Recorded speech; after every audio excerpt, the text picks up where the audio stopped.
Welcome back, Mikey. Thank you, Rabbi Braun, for the donuts. Thank you very much. Oh, it's a great book. Yes. Yeah. Sad. One of his students just published a book specifically about FDR during the Holocaust.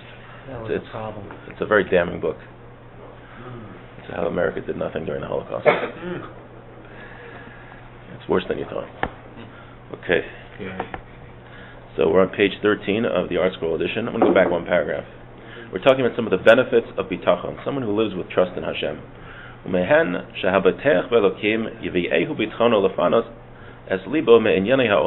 has Bitachon, he doesn't have to be so involved with things of this world, and that allows him to have time to focus his time on serving Hashem. Right? He works the amount that he has to work, but he doesn't have to go crazy with it, always thinking there's a deal here, there's a deal there, constantly occupying his thoughts. He has Bitachon, and that Bitachon allows him to focus on serving Hashem. And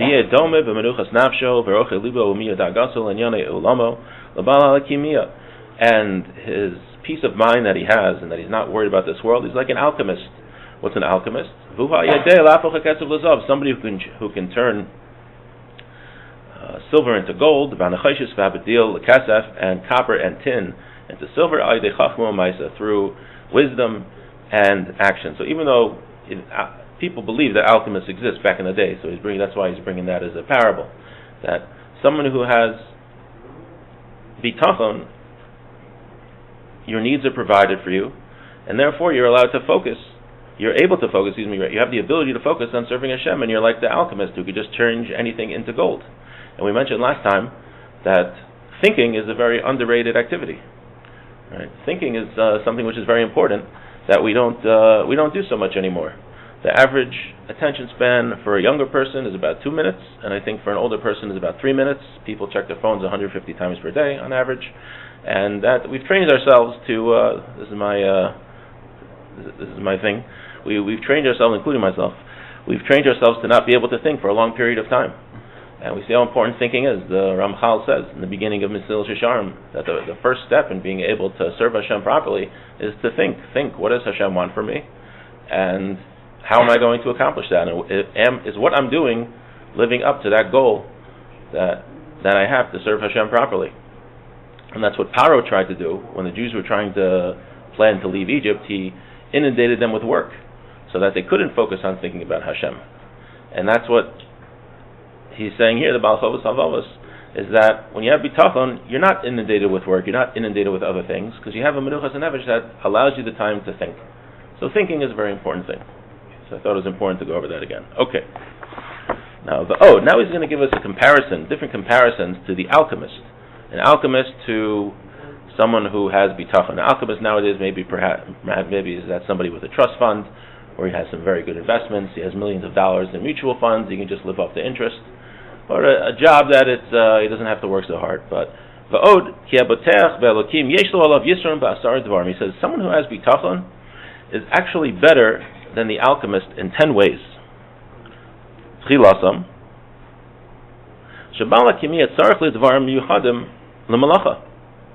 alchemist needs certain tools for the job that he does. He can't do anything making silver into gold without his tools. And he's not always going to find his tools. They're not always going to be available to him. But someone who has trust in Hashem, his provisions, they're provided for him from any way possible. From any way. Right? Hashem doesn't need certain tools to be provided for. Hashem is going to provide for him. Like it says, it is not on bread alone that a person lives. That rather through the word of Hashem a person lives. Now he points out, that's talking about the man. He points out here on the bottom that Hashem in the desert, when the Jewish people were in the desert, he could have provided the Jewish people perhaps with different merchants that were traveling, things like that, or he could have had other nations come and sell them food. But no, Hashem specifically wanted to provide them with man to show that all sustenance really comes from Hashem at the end of the day. All the sustenance, all the livelihood that we earn, it's guaranteed from Hashem. So just like it was miraculous in the desert, it's in a miraculous way now, even though it appears to be through a physical way. It's all through really supernatural means. So that's the first way. The first way, an alchemist, he needs his tools to change things into gold. But someone who's bitachon doesn't need any tools. There's nothing that's impossible for Hashem. Anytime, any place. Like we know from Elijah and the ravens, and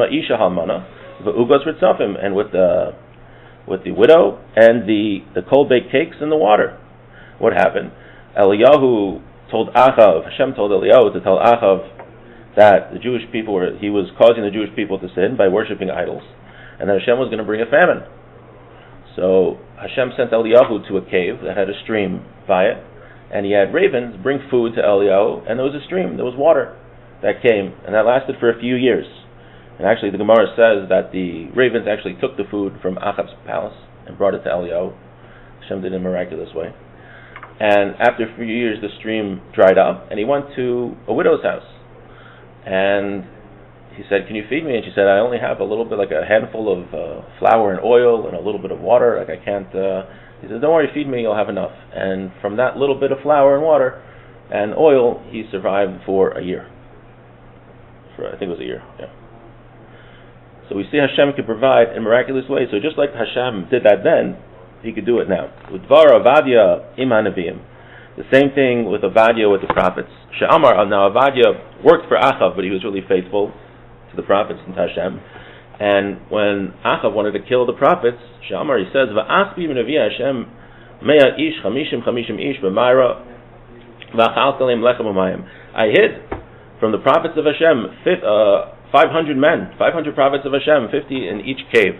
So here you have, how is Hashem providing sustenance in this case? So he points out here, now it wasn't an open miracle, but Achav wanted to kill the prophets of Hashem, and the one who was feeding them, keeping them alive, was his servant. Right, so you have just the same way that, where was Eliyahu getting his food from? It was from the Orvim, from the ravens from Achav's palace.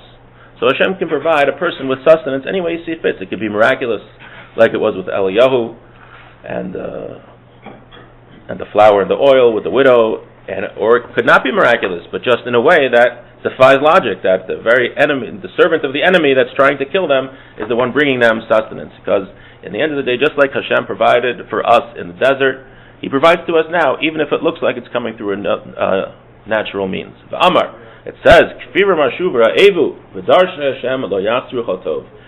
Mighty young lions, they may go hungry sometimes, but those who seek Hashem, they lack no good. Yiru es Hashem, fear Hashem, Kedoshah, because His holy ones, Ki Ein Machzor Rav, there is nothing lacking from those that fear Hashem.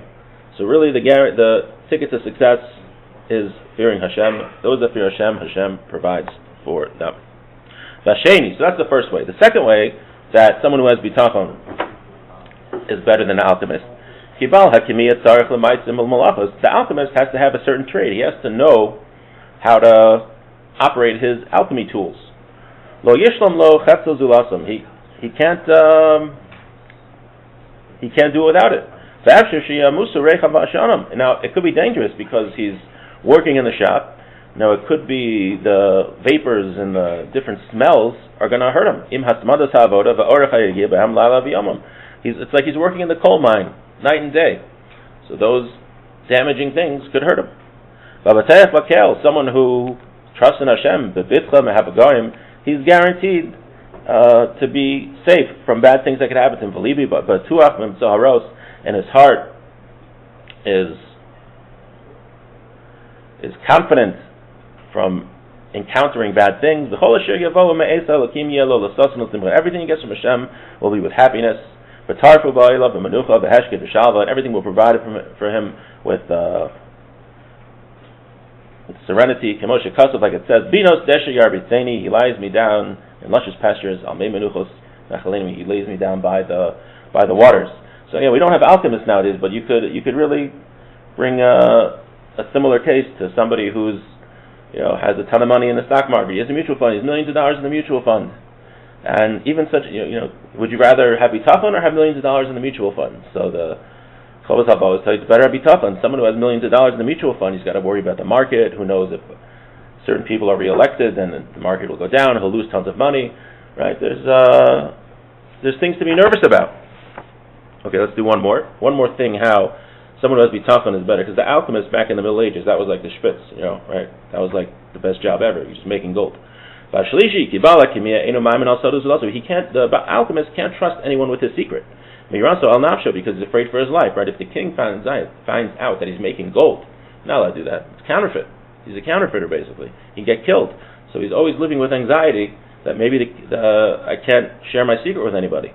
But someone who trusts Hashem, he's not afraid of anyone with his bitachon. He glorifies in it. Like King David said, I have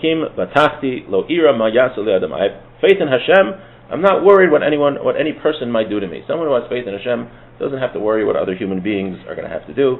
But here, the alchemist is always worried that the king is going to attack him. So he's going to have 10 ways of how having bitachon is better than someone who could change silver into gold.